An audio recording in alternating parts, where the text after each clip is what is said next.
Tubuh pemuda itu terbaring di atas kain lenin. Ia berkulit putih, berkemeja putih, dan mengenakan celana panjang biru.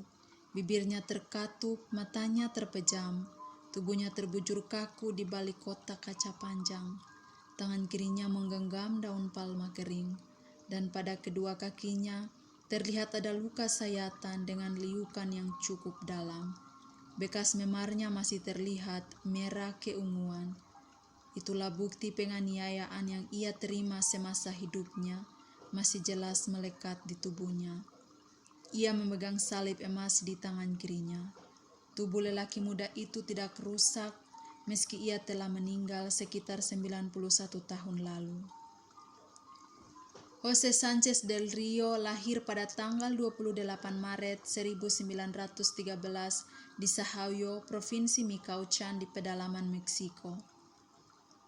Pada tahun 1926, saudaranya yang bernama Miguel memutuskan untuk membela Kristus dan gerejanya dalam Perang Kristero. Perang Kristero terjadi karena dibuatnya undang-undang anti-Katolik dan sekuler dari pemerintah Meksiko oleh Presiden Plutarco Elias Calles pada tahun 1917 dengan bermaksud untuk menghapuskan kekuasaan komunitas Katolik dan berbagai lembaganya beserta dengan hari libur keagamaan. Terjadi pula pergumulan hebat antara gereja dan negara, itu disebut dengan istilah Kristiada. Ingin mengikuti jejak kakaknya, akhirnya Jose meminta izin kepada kedua orang tuanya untuk mendaftarkan diri sebagai tentara Kristero. Ibunya menolak dan mencoba untuk membujuknya agar tidak bergabung. Cukup kakaknya, tetapi dia tetap bersikeras untuk menjadi seorang tentara dalam membela gereja dan imannya terhadap Kristus. Dia sempat berkata kepada ibunya, "Tidak pernah semudah ini mendapatkan surga, dan saya tidak ingin kehilangannya." Pada akhirnya kedua orang tuanya memberi izin. Kemudian Jose menulis surat kepada pemimpin Kristeros, namun dengan berbagai alasan ia tidak diterima. Tetapi Jose tidak putus asa. Dia kembali menulis surat untuk kedua kalinya dan meminta kepada kepala Kristero bahwa jika bukan sebagai tentara aktif, maka sebagai asisten jika mereka menerimanya. Pada akhirnya dia pun diterima. Pada malam hari dia memimpin Rosario Suci dan mendorong pasukan untuk mempertahankan iman mereka. Pada waktu itu para imam tinggal secara tersembunyi di seluruh provinsi Sahayo selama penganiayaan, namun mereka tidak pernah meninggalkan umatnya. Perayaan Ekaristi Kudus tetap dirayakan setiap hari walaupun secara rahasia, dan di mana Jose muda berpartisipasi dengan tekun. Pada tahun-tahun itu, terjadi banyak pembunuhan bagi orang-orang yang mempertahankan imannya kepada Kristus. Mereka adalah para martir Kristen, dan banyak orang muda yang terbunuh karena mempertahankan iman mereka. Presiden Plutarco Elias Calles dengan kejam menganiayai umat Katolik, dan dengan keji menyita semua gereja, menangkap dan membunuh para imam, uskup, biarawan dan biarawati, dan juga banyak umat lainnya. Banyak orang-orang Kristen dipaksa untuk meninggalkan iman mereka. Kalau mereka tidak menuruti, maka mereka akan disiksa dan dibunuh. Pada tanggal 5 Februari 1928 terjadi pertempuran di dekat Cotija. Kuda Jenderal Guizar Morfin jatuh dan mati terkena tembakan. Ketika Jose melihat hal tersebut, ia turun dari kudanya dan dengan cepat dia mendekati jenderal dan memberikan kudanya kepada jenderalnya. Dan dia meminta kepada jenderal untuk menyelamatkan dirinya. Jenderal sempat menolak, namun Jose mengatakan, "Jenderal, kamu lebih dibutuhkan oleh banyak orang daripada saya." Akhirnya jenderal menerima tawaran Jose. Dalam pertempuran itu, Jose ditawan dan dibawa ke hadapan Jenderal Calista. Di sana, Jose diminta untuk bergabung dengan pasukan pemerintah untuk berperang melawan para Kristero. Namun dengan tegas, Jose menolak dan berkata, Tidak pernah, tidak pernah. Aku tidak akan bergabung dengan musuh Kristus Raja. Tembak aku. Hose juga menolak berbagai tawaran dari mereka agar bisa selamat dan melarikan diri. Ia disiksa dengan keji dan sangat kejam untuk membuat dia meninggalkan keyakinannya. Mereka melukai telapak kakinya hingga tulang dan mengikatnya pada seekor kuda, memaksanya berjalan sekitar 14 mil tanpa alas kaki.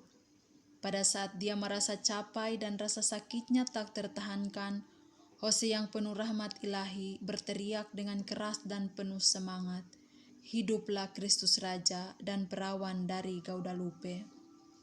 Tidak berhasil dalam mencoba membuat Hose untuk melepaskan keyakinannya melalui rasa sakit yang paling menyengsarakan dan menyakitkan.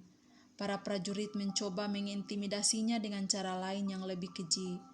Namun setiap kali dia disiksa dengan penuh tegas dan berulang kali dia berteriak, "Hidup Kristus Raja, hidup perawan Guadalupe." Kemudian ia dibawa ke kampung kelahirannya dan dikurung di penjara Kotija, di penjara yang gelap dan bau.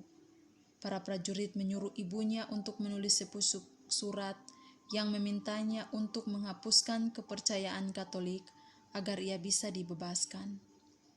Hose pun membalas pesan ibunya pada tanggal 6 Februari 1928. "Ibuku tersayang, aku dipenjara dalam pertempuran hari ini. Aku percaya bahwa saat ini aku akan mati, tetapi tidak masalah Ibu. Berbahagialah untuk kehendak Tuhan. Jika aku mati, aku pasti sangat bahagia karena pada akhir semua ini aku mati di samping Tuhan kita. Jangan khawatir atas kematianku. Sebaliknya, beritahu saudara-saudaraku yang lain untuk mengikuti teladan Kristus, dan engkau melakukan kehendak Allah kita. Beranilah dan berikanlah berkat kepadaku bersama dengan berkat ayahku. Sampaikan salamku kepada mereka semua untuk yang terakhir kalinya, dan engkau akhirnya menerima hati putramu yang sangat mencintaimu dan ingin melihatmu sebelum dia meninggal." Hose menulis surat ini 4 hari sebelum kematiannya. Selama masa tahanannya, salah satu bibinya berhasil membawanya komuni kudus. Namun satu hal yang paling menyakitkan bagi Hose pada saat itu adalah ketika ia mengetahui kalau gereja Santo Yakobus Rasul di Sahayo, tempat dirinya dibaptis, dijadikan penjara. Pada akhirnya Hose dieksekusi dengan tembakan dari senjata api, dan pada saat itu dia baru berumur 15 tahun. Rafael Picasso Sanchez adalah orang yang memerintahkan pembunuhannya. Siapakah Rafael Picasso Sanchez ini? Ternyata dia adalah ayah baptis dari Hose. Memang pada waktu itu beliau sangat tidak ingin anak baptisnya terbunuh dalam tangannya sendiri. Dia mempunyai kekuasaan untuk bisa menyelamatkan dan membebaskan Hose.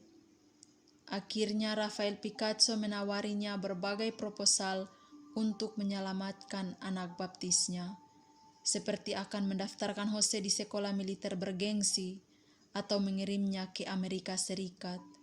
Tetapi Hose menolak karena tidak mau menyangkal imannya. Mereka juga meminta tebusan 5.000 peso kepada keluarga, tetapi Hose juga menolak tawaran itu. Ia mengatakan bahwa imannya tidak dijual.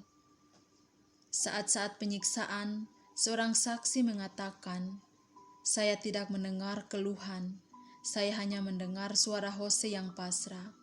Saya melihat jejak kaki darah dari telapak kakinya dari gerbang yang disebut Areguay yang ada di jalan yang menuju ke kuburan.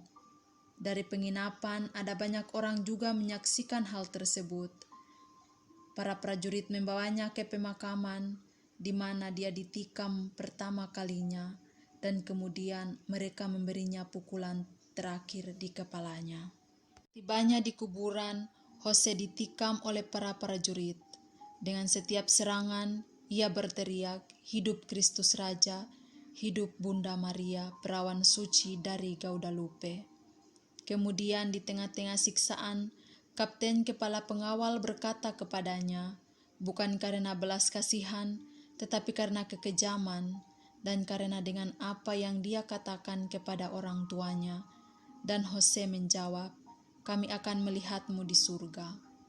Pada saat itu pula, seorang pemimpin militer menembaknya 2 kali di kepala. Jose pun jatuh ke tanah tak bernyawa.